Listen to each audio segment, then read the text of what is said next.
بسم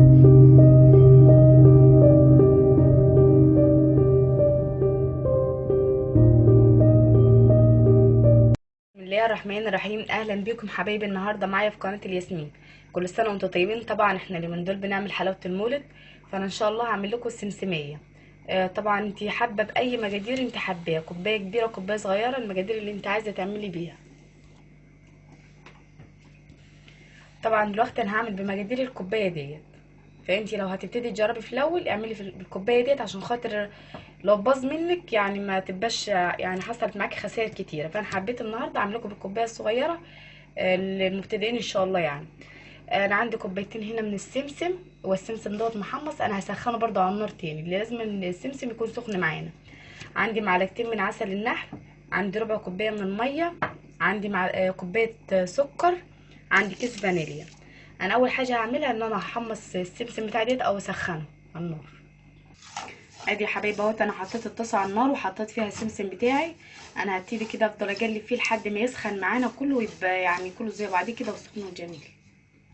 ادي يا حبايبي، طبعا انا بعد ما سخنت السمسم كده انا ركنته بالطاسه بتاعته، وجبت طاسه تانية اهوت وهحط فيها السكر عشان يبتدي يتكرمل معانا. انا طبعا مهديه النار خالص عشان خاطر السكر ما يتحرقش. هنبتدي ان احنا نقلب فيه كده بالراحه لحد ما يتكرمل معانا ويبقى لونه كده كراميل. ادي يا حبايبي اهو السكر بتاعنا اهو ابتدى ان هو يسيح معانا ويتكرمل اهو، شايفين بالشكل ده. نبتدي نقلب فيه كده لحد ما يبقاش فيه حبيبات سكر خالص.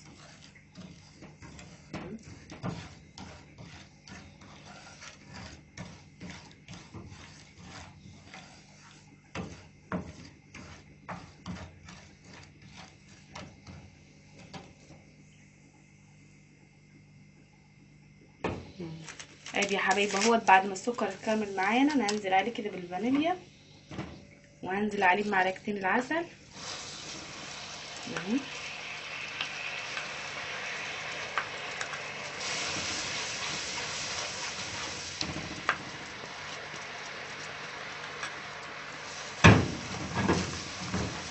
نبتدي بقى نقلب فيهم كده كويس لحد ما يدوبوا مع بعضيهم.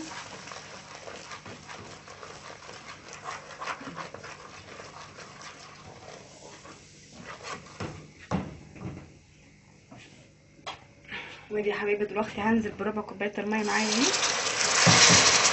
نبتدي برضه نقلبها كويس كده.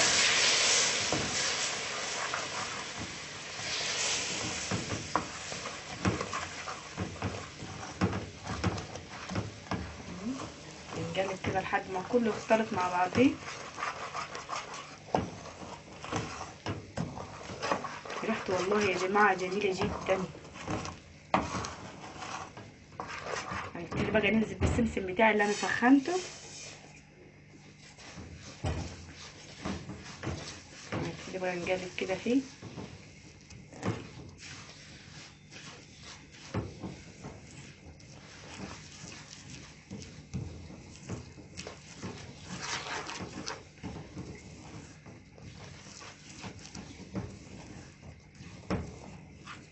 بس هنسيبها كده على النار بعد ما قلبناه كله كويس مع بعضيها، هنسيب النار بتاعتنا.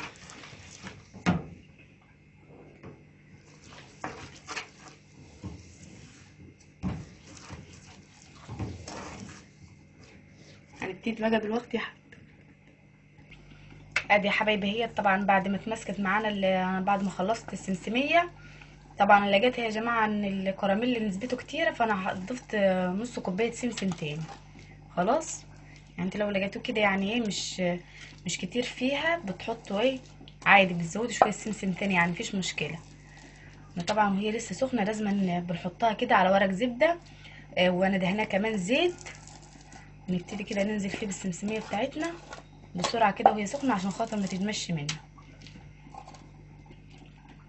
ادي يا حبايبي اهوت بعد ما حطيت السمسميه هنا، انا طبعا بجيب النشافه بتاعتي وببتدي ان انا افرد بيها كده اه، وهي لسه سخنه.